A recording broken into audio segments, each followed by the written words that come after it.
Hello, folks. We just finished an aerial tour survey of I-95 and from the tanker truck explosions, the damage done. And to the people of Philadelphia, I want to say that we're with you, we're going to stay with you, and this is rebuilt until it's totally finished. And we're going to try to do that in as quick a time as possible. And I told the governor, there's no more important project right now in the country as far as I'm concerned. I've directed my team, not figuratively but literally, to move heaven and earth to get it done as soon as humanly possible. So since Sunday morning, we've worked closely with Governor Shapiro, Senators Casey and Fetterman, and Representative Boyle, it's his district, and Mayor Kenney to provide the necessary federal assistance to support an all-hands-on-deck response to this crisis. It is a crisis. And I want to thank these officials for working collaboratively, effectively, efficiently with each other and with our federal team. I also want to thank the first responders who dealt with the immediate aftermath and the workers on site. We saw some of them today as we flew over to the site. We've been working 24/7 to clear the debris.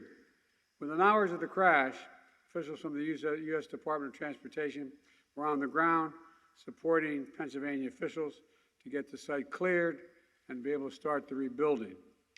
The immediate release of $3 million is called quick release emergency funds were made to offset the cost of repairs. This is just a down payment, obviously. It's a lot more than that. We're going to be getting a lot more federal funding out the door in the coming weeks. Additionally, Pennsylvania has already received $8.9 billion from the bipartisan infrastructure law, including $6.5 billion for transportation projects, which gives the governor some flexibility to move existing state funds to this project right away, knowing that this money is in the bank. Also, union crews have been hard at work 24/7 since the crash. Operating engineers, the laborers, the carpenters, cement finishers, teamsters, and the iron workers. They're going to help rebuild, and they're doing it right now. And folks here know that the crews finished demolition on Thursday ahead of schedule, and now they're working on emergency repairs to quickly and safely reopen the roadway to traffic. The federal government, I've committed, we're going to reimburse 100% of this phase of the work and well over the first 200 days. And then after that, 90% of the work. We'll be here until the end. We won't leave until it's finished. And that's why I asked Mayor Landrieu, who runs my operation relative to the infrastructure legislation, to lead the effort. He knows as mayor what it takes, Mayor Kenney, as you know, to get things done. New Orleans never had any problems, like tornadoes and hurricanes and floods and the like. But all kidding aside, he's on this every day.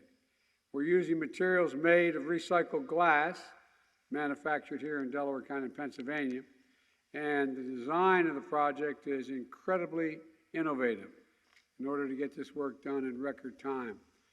We're also working with local officials to redirect traffic, minimize congestion, and along alternative routes. Look, I grew up not very far from here, just across the line in Pennsylvania, from Pennsylvania in Claymont, Delaware. I know how important this stretch of highway is, not just to Philly, but to the entire Northeast Corridor and to my home state. Over 150,000 vehicles travel on it every day, including 14,000 trucks. It's critical. It's critical to our economy, and it's critical to our quality of life. We're going to continue to do everything we can within our power to get this back open as quickly and easily as possible. We're not leaving until it's done, and we're going to get this done, God willing, in record time. I'm looking forward to hearing more from the folks on the ground in a moment, but now I'm going to turn it over to the governor, who is doing one hell of a job. He gets tired of my calls, I think, but he's doing a hell of a job. Thank you. Gov? Thank you. There you are. Thank you very much. Thank you very much, Mr. President, and thank you for being here and making it a priority to be with us today. I've remarked many times that this is an all-hands-on-deck approach. Local government, under Mayor Kenney's leadership, our state government, and our federal partners working together to get I-95 reopened. I need you to know that in the first hours after the bridge collapsed, after this tragedy in our community, President Biden and the White House were on the phone to us saying, "What do you need? We are here for you." You heard the President outline the resources that are going to come to the Commonwealth of Pennsylvania to rebuild this critical artery. It's not just the resources, though, that the President has delivered. He's helped us cut through the red tape. He, together with Administrator Batt, Mayor Landrieu, have provided incredible leadership. And so, Mr. President, I want to say thank you for making us a priority, and thank you for delivering for the good people of Philadelphia, Pennsylvania, and this nation. We appreciate you so very much. The President correctly talked about all the different teammates we have in this process. And I need to say a special word about the men and women of organized labor who are rebuilding this roadway. The Philadelphia building trades, all of our union tradesmen and women, are doing an unbelievable job. Mr. President, in a moment, you're going to meet Gregory. He's with Local 542. He's an operator. Gregory just got off his shift, and instead of going home to sleep, Mr. President, he came here to see you and talk about the work that he and his colleagues are doing. These are special people working their tails off, and Mr. President, they are working 24/7, literally around the clock.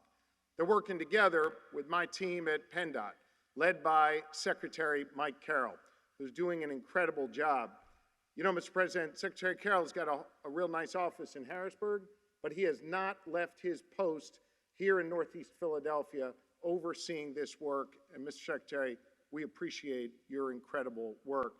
And we all owe a debt of gratitude to our first responders, Philadelphia Fire, our state police, our Philadelphia police, everyone in law enforcement, together with PEMA, represented here by Randy Padfield, my director of PEMA, and our state police, represented by Colonel Paris, who's with us. Our first responders have been truly awesome. I hope this tragedy has shown everyone that Pennsylvania can do big things, and that we are tested, we are able to meet this moment. And to me, this reconstruction on 95 is a great example of what's great about Pennsylvania. Our innovation meets our grit, and we work together to get this done. I also sense, even if you're not out doing the work of our tradespeople on the road, we're doing the hard work in our federal government or our state government. Folks here in Philly have a real renewed sense of civic pride through this project. Hell, they were watching a live stream at Xfinity Live last night while they're eating 95-cent wings. There's something special happening in our community, people coming together. Now, don't get me wrong, I know that motorists are hurting and business owners are hurting, but right now this community is coming together and lifting up those workers and making sure that they know we are supporting them. Folks, I can now talk a little bit more about the progress that we're making. And I can tell you now, I can state with confidence, that we will have I-95 reopened within the next 2 weeks. We are going to get traffic moving again, thanks to the extraordinary work that is going on here by these union trades workers. Mr. President, Senator Casey, Senator Fetterman, Congressman Boyle, we are so grateful for the incredible support that the federal government has provided us. We're proud to be your partners. We're proud to be on the same team with you. Mr. President, you know, and the First Lady knows maybe a lot better than you, this is a sports town. She loves her Philly sports. We love our Philly sports. This is our championship, and we are getting it done here in Philly. One of the teammates I'm proud to serve with is Senator Bob Casey, our senior senator. And it's my privilege to be able to welcome him to the podium now. Senator Casey. Well, thanks very much. I want to start by commending and saluting the great work of the President. Mr. President, we're honored you're here. As always, we love when you're home, but we're especially grateful that you came immediately to Pennsylvania to help us rebuild this portion of I-95. Can't tell you how much I appreciate the working relationship that all of us have with the executive branch. President Biden and his team in the White House, Secretary Buttigieg, Administrator Batt, who's here, Mitch Landrieu as well, and so many others who are making it possible for us to get that initial dollars out the door, the emergency dollars, to meet the need so quickly. So, Mr. President, thank you on behalf of the people of Pennsylvania and well beyond for the immediate response.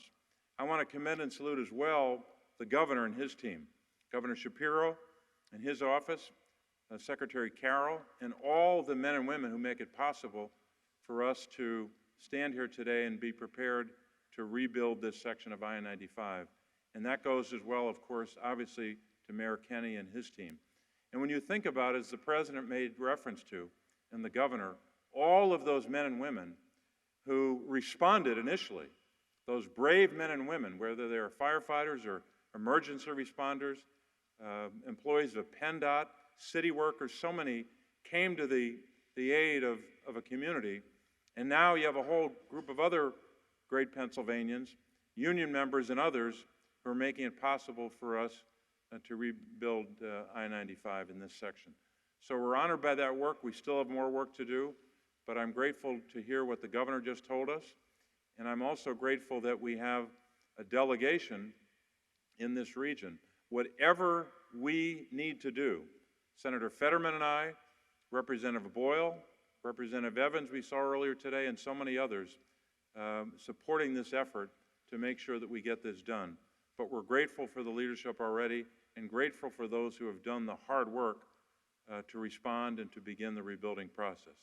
So I'm grateful to be joined by a partner, Senator Fetterman, who's next up at the podium.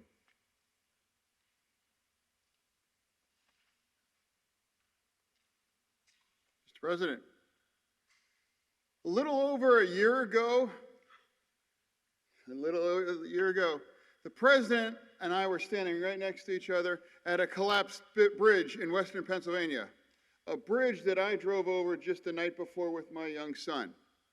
And he showed up with just hours after that bridge collapsed there. And he promised to make sure that any resources that they needed and any help and support. And guess what?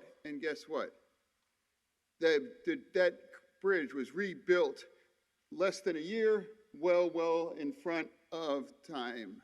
And now I'm standing next to the President again, next to a collapsed bridge here. And he is here to commit to work with the governor and the delegation to make sure that we get this fixed quick, fast as well too. This is a president that is committed to infrastructure. Yeah, and then on top of that, the dual kind of a law of the inflation bill that is going to make sure that there's going to be bridges all across like this, all across America getting rebuilt. It's a pleasure to be here and to introduce my friend, Congressman Boyle Bile.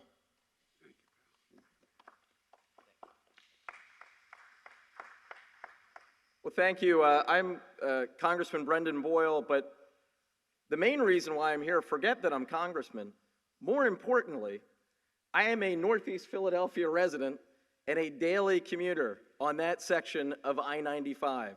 So you better believe how much I care about this infrastructure project and getting this reopened as quickly as possible. Mr. President, I just want to say thank you.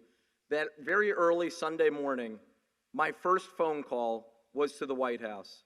Mr. President, when we spoke on the phone earlier this week, and you pledged to me that this was your single most important infrastructure project right now, getting this rebuilt, that means the world to me and the millions of us who live in Philadelphia or the surrounding area.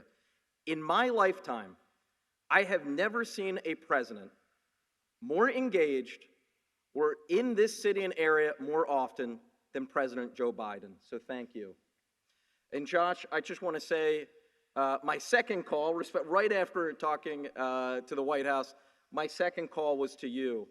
The work that you have done, your team, Mike Carroll, my former colleague, so many others, has really been remarkable. This is, as Josh mentioned, a great example of all hands on deck.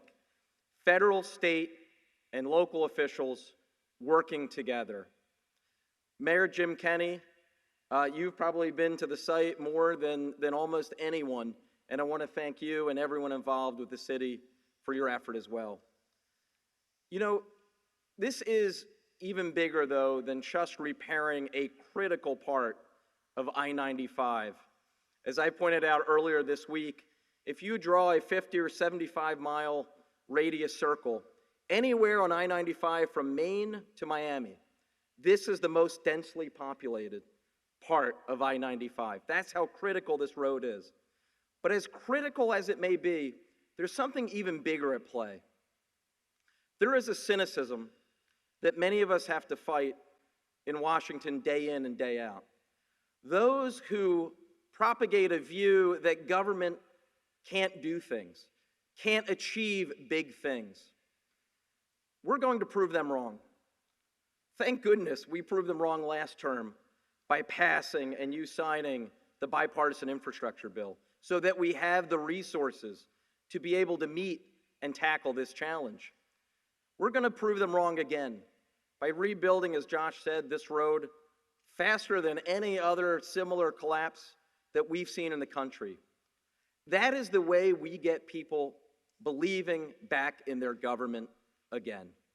And with that, it is my honor to bring up the mayor of this great city of Philadelphia, Jim Kenney. Thank you, Congressman. I've been in public office and elected office since 1992, and I've been through 5 presidents, including this one. I was at an anti-violence press conference the other day, and my phone kept ringing with a 202 area code, and I thought it was spam or something. And one of my deputy mayors called me and said, "Would you please answer the phone?" I said, "Why?" He said, "Because the president's calling you." He called me. I didn't call him. He called us. He called us about this, and he was always there through the hard, hard times of the pandemic, of the testing, of the vaccine, of the lost revenue. We would not be the city we are right now without this man here. And I know he lives close. I know he's from Delaware, and he's considered himself almost a citizen here. But the President of the United States called me to see what he could do to help us. And that says all you need to know about this president and this man here. So thank you very much, Mr. President. We really appreciate it, and we love you. Thank you. I might add, if I didn't, I'd be sleeping alone. You have to explain, I better explain that. Some don't know what I'm talking about. My wife's a Philly girl. All right, where are we going? We're heading this way for All right, we're going to go over and get the briefing. Mr. President, Shailen Batt, FHA. Yep.